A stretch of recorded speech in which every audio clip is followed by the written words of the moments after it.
Hello दोस्तों, welcome back to the channel. आज इस वीडियो हम डिस्कस करने वाले एक ऐसे इंडिकेटर के बारे में जिसे कहा जाता है कि मार्केट के टॉप्स एंड बॉटम्स को पता करने में ये इंडिकेटर बहुत ही अच्छी तरह से हेल्प करता है। बहुत ही डिमांडिंग टॉपिक था आरएसआई इंडिकेटर के बारे में, रिलेटिव स्ट्रेंथ इंडेक्स इंडिकेटर के बारे में, कि किस तरीके से इस इंडिकेटर को यूज करना चाहिए, कैसे ये इंडिकेटर दिखता है, क्या इसके बेनिफिट्स हैं और क्या इसके लिमिटेशंस हैं। सो मेरा नाम है सी रजत रावलिया। वीडियो शुरू करने से आपसे रिक्वेस्ट है चैनल को सब्सक्राइब कर लीजिए, बेल आइकन को क्लिक करना ना भूलें। तो चलिए स्टार्ट करते हैं। आरएसआई इंडिकेटर देखने में लगता कैसा है, किस तरीके से ये चार्ट पे आपको देखने को मिलता है। तो यहाँ पे आप स्क्रीन पे देख पा रहे हो। तो नीचे आपको यहाँ पे आरएसआई इंडिकेटर देखने को मिल रहा है, ऊपर आपको प्राइस डेटा देखने को मिल रहा है, कैंडलस्टिक चार्ट देखने को मिल रहा है। ये एक लाइन चार्ट की तरह दिखता है। यहाँ पे आपको एक ऑसिलेटर की तरह काम करता हुआ दिखता है। यहाँ से ऊपर जाता है, फिर नीचे आता है, ऊपर जाता है, नीचे आता है। आरएसआई एक रेंज में काम करता है। तो ये जो आरएसआई इंडिकेटर है क्या आपको इन्फॉर्मेशन देता है, आइए आगे समझते हैं। तो सबसे पहले समझते हैं कि आरएसआई इंडिकेटर में क्या क्या चीजें होती हैं, क्या क्या सेटिंग्स होती हैं। तो सबसे पहले समझने वाली बात यह है कि आरएसआई जो है ये 0 से 100 के बीच में स्केल करता है, इसकी रेंज होती है। तो यहाँ पे आप देख पा रहे हैं ये 80 के आसपास गया, फिर यहाँ पे नीचे आपने देखा 22 के आसपास है। तो ये 0 से 100 के बीच में आरएसआई ये घूमता रहता है। अब इन नंबर्स को किस तरीके से इंटरप्रेट करना है।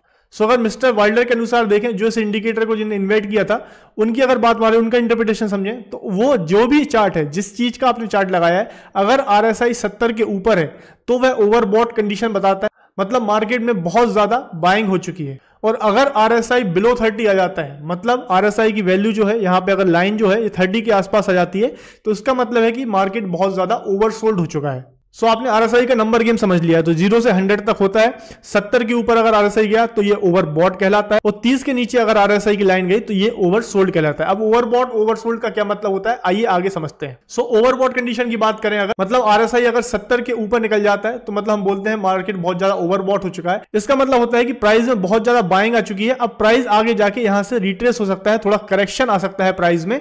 वैसे ही ओवरसोल्ड कंडीशन जब 30 के नीचे आरएसआई की लाइन आती है तो इसका क्या मतलब है कि असेट जो है, जिस चीज का ये चार्ट है, वह बहुत ज्यादा अंडर वैल्यूड हो चुका है और कभी भी प्राइस रिबाउंड हो सकता है। इसका मतलब है कि मार्केट बहुत ज्यादा गिर चुका है, नीचे से मार्केट कभी भी रिबाउंड हो सकता है या फिर थोड़े टाइम तक रुक सकता है। तो ये दो मेन यूज है आरएसआई इंडिकेटर के, ओवरबॉट कंडीशन पहचानना और ओवरसोल्ड कंडीशन पहचानना। Traders often use RSI to identify potential trend reversal, मतलब कि ट्रेंड कब रिवर्स होने वाला है, इसके लिए आरएसआई का बहुत बखूबी यूज करते हैं ट्रेडर्स। कब मार्केट ओवरबॉट जोन से रिवर्स हो सकता है, कब मार्केट ओवरसोल्ड जोन से रिबाउंड हो सकता है, इसकी जानकारी को प्रेडिक्ट करने के लिए आरएसआई इंडिकेटर का यूज किया जाता है। सो यहाँ पे हम वापस से अगर चार्ट पे आके देखें ओवरबॉट ओवरसोल्ड जोन की जब हम बात कर रहे हैं, तो अगर हम समझने की कोशिश करें चार्ट पे, तो यहाँ पे आप देख पा रहे हैं आरएसआई बहुत ज्यादा ओवरसोल्ड हो चुका है, 30 के नीचे आ चुका है। तो यहाँ पे अब उम्मीद जताई जा चुकी है कि मार्केट बहुत ज्यादा फॉल हो चुका है। या तो मार्केट में जो फॉल चल रहा है ये थम जाएगा या यहाँ से ये रिवर्स हो जाएगा। वैसे ही अगर आरएसआई 70 के ऊपर चला गया है, ये जो जोन है इसके ऊपर चला गया है, तो यहाँ पे उम्मीद जताई जा सकती है कि मार्केट जो है अब लगातार ऊपर नहीं जाएगा, क्योंकि एक सिंगल लाइन में मार्केट ऊपर कैसे जाएगा, मार्केट को यहाँ पे थोड़ा बहुत ऊपर नीचे होना पड़ेगा, क्योंकि लगातार बायर जाएंगे तो कभी तो सेलिंग मार्केट में आएगी। अगर मार्केट एक लाइन में बहुत ऊपर चला गया है आरएसआई के हिसाब से, अगर वह ओवरबॉट जोन के आसपास हो चुका है, 70 के ऊपर चला गया है, तो आप ये समझ सकते हैं कि हो सकता है कि अब यहां से प्राइस थोड़ा रिवर्स करे, या तो नीचे आए या यहां पे कुछ टाइम तक टाइम स्पेंड करे। तो ये एक कॉमन यूज है आरएसआई का। तो अब बात करते हैं डाइवर्जेंस की। देखिए आरएसआई में आपको डाइवर्जेंस भी देखने को मिलते हैं, ये भी एक बहुत अच्छी इंफॉर्मेशन आपको देते हैं। आरएसआई डाइवर्जेंस का क्या मतलब है कि प्राइस ने न्यू हाई बना दिया है या न्यू लो बना दिया है, बट आरएसआई इसको फॉलो नहीं कर रहा है। सो यहाँ पे दो टाइप के डाइवर्जेंसेस होते हैं। बुलिश डाइवर्जेंस जो हमें बताता है कि प्राइस यहां से ऊपर जा सकता है, वैसा ही होता है बियरिश डाइवर्जेंस जो बताता है कि प्राइस वहां से रिवर्स हो सकता है।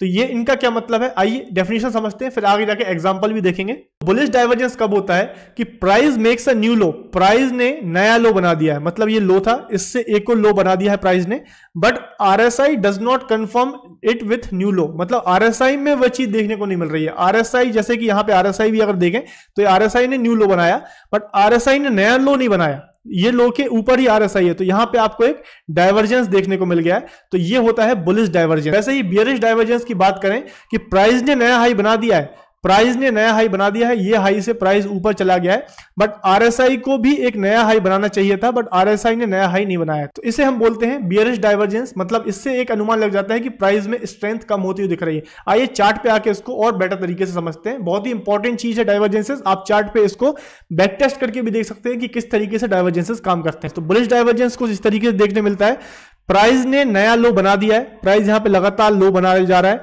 बट आरएसआई देखिए आरएसआई लो नहीं बना रहा है, आरएसआई यहां से ऊपर जा रहा है, तो ये एक डाइवर्जेंस है। तो यहाँ पे इसका मतलब क्या हुआ, इसके पीछे का रीजन क्या है, मतलब प्राइस नीचे आया, आरएसआई ने स्ट्रेंथ दिखाई, मतलब आरएसआई एक स्ट्रेंथ इंडिकेटर है, उसने बताया कि भाई प्राइस स्ट्रेंथ के साथ नीचे आया, इसलिए यहां पे नीचे का प्राइस टच कर दिया, नीचे का लेवल टच कर दिया। बट जब दूसरी टाइम प्राइस नीचे आया तो उस टाइम पे स्ट्रेंथ देखने को नहीं मिली, पिछली बार जो स्ट्रेंथ थी उससे कम स्ट्रेंथ थी, बट यहां प्राइस तो नीचे आ गया। बट अब तीसरी बार हमको देखने को मिला प्राइस और नीचे आ गया, बट स्ट्रेंथ और ज्यादा कम हो गई। मतलब सीधी सीधी बात है, प्राइस नीचे जाते जा रहा है बट अपनी स्ट्रेंथ को खोते हुए जा रहा है। प्राइस में स्ट्रेंथ खोती हुई दिख रही है, तो कभी ना कभी तो मार्केट में बुल्स आ सकते हैं। तो वैसा ही हुआ, यहां पे आपने देखा मार्केट में सब्र टूटा और मार्केट में बुल्स एंटर हुए और बुल्स मार्केट को ऊपर ले गए। तो अगर स्ट्रेंथ नहीं है और मार्केट लगातार नीचे आ रहा है तो कभी ना कभी तो बुल्स मार्केट में हावी हो जाएंगे और प्राइस को ऊपर ले जाएंगे। तो वैसे ही अगर बात करें बियरिश डाइवर्जेंस की, तो सेम तरीके से प्राइस ऊपर गया, स्ट्रेंथ के साथ ऊपर गया, आरएसआई ने भी स्ट्रेंथ दिखाई, ओवरबॉट जोन के आसपास चला गया, बट वहां से प्राइस नीचे आया, फिर से दोबारा से ऊपर गया, मतलब इस लेवल के तो ऊपर चला गया। तो ऑब्वियस सी बात है कि स्ट्रेंथ दिखनी चाहिए, यहां से ज्यादा स्ट्रेंथ होनी चाहिए, बट आरएसआई में देखने को मिला कि स्ट्रेंथ नहीं है।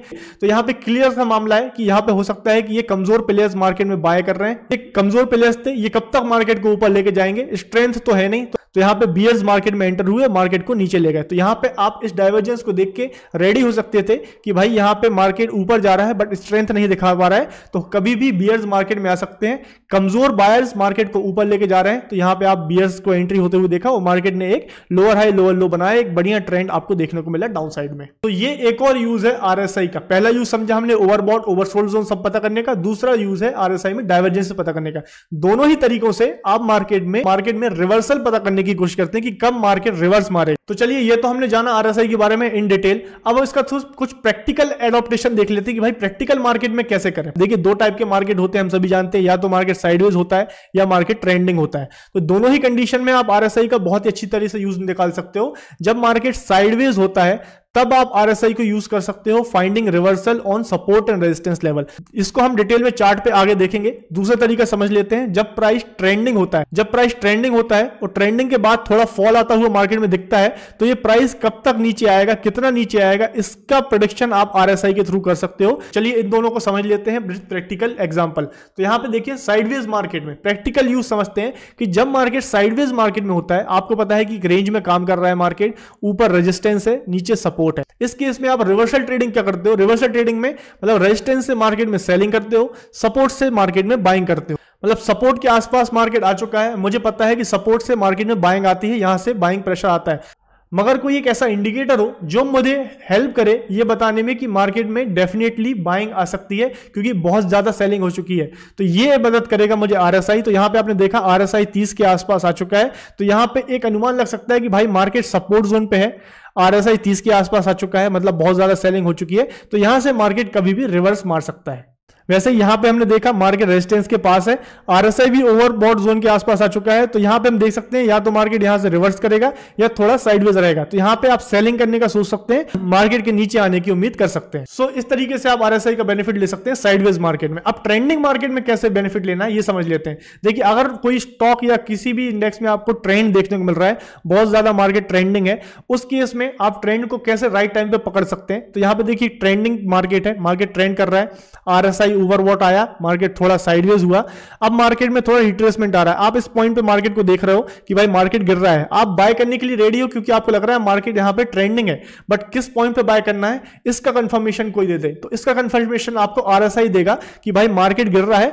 अब यहां पे इस पॉइंट पे देखो आरएसआई दिखा रहा है कि भाई 30 के आसपास आ चुका है, ओवर सोल्ड हो चुका है मार्केट। तो इस पॉइंट पे जाके हम अलर्ट हो सकते हैं कि भाई मार्केट यहां पे ट्रेंडिंग था, रिट्रेस हुआ, नीचे आया, अब यहां पे 30 के आसपास ओवर सोल्ड जोन के आसपास आ चुका है, अब यहां से मार्केट रिकवर हो सकता है। तो यहां पे आपको कोई भी कैंडलस्टिक पैटर्न ऐसा देखने को मिले, एंगल्फिंग पैटर्न या फिर 3 सोल्जर्स आप देख पा रहे हैं, 3 व्हाइट सोल्जर्स देखने को मिले, तो ये देखने को मिल रहे हैं, तो आप एक अनुमान लगा सकते हैं कि मार्केट यहां से रिवर्स हो सकता है। वैसा ही मार्केट में हुआ, ये ट्रेंड था ये कंटिन्यू होता हुआ आपको दिखा। सो इस तरीके से ट्रेंडिंग मार्केट में भी आप आरएसआई का बहुत अच्छी तरह से यूज कर सकते हैं। सो आई होप अभी आपको प्रैक्टिकल एग्जांपल से क्लैरिटी आई होगी आरएसआई के यूज में। बट कुछ बातें ऐसी हैं जो जानना जरूरी है आरएसआई के बारे में, वह है कि देखिए आरएसआई एक इंडिकेटर है, इस पे आप सोलली रिलाय नहीं कर सकते हैं, इसको आपको अदर टेक्निकल इंडिकेटर्स और फंडामेंटल एनालिसिस के साथ इसको यूज करोगे तो बहुत अच्छा रहेगा। जैसे सपोर्ट एंड रेजिस्टेंस के साथ इसको यूज करो, कोई दूसरे इंडिकेटर जैसे ईएमए के साथ इसको यूज करो, फंडामेंटल न्यूज के साथ सोलली बाय सेल के लिए रिलाय मत करें, अदर पैरामीटर्स के साथ इसको कंबाइन करके देखेंगे तो और ज्यादा बेनिफिट होगा। दूसरा चीज ध्यान में रखो कि higher the time frame better the probability.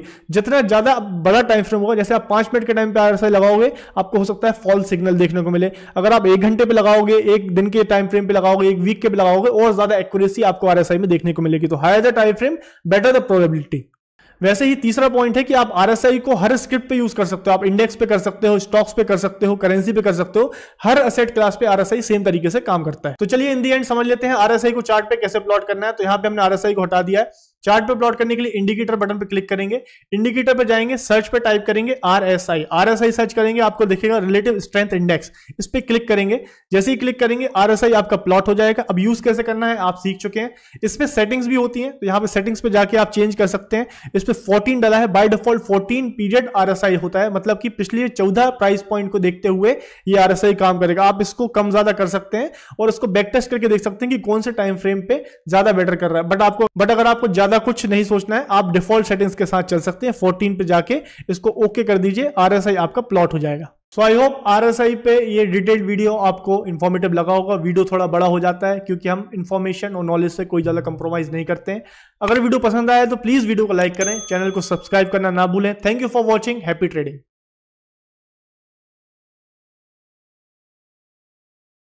Investments in securities market are subject to market risks. Read all the related documents carefully before investing.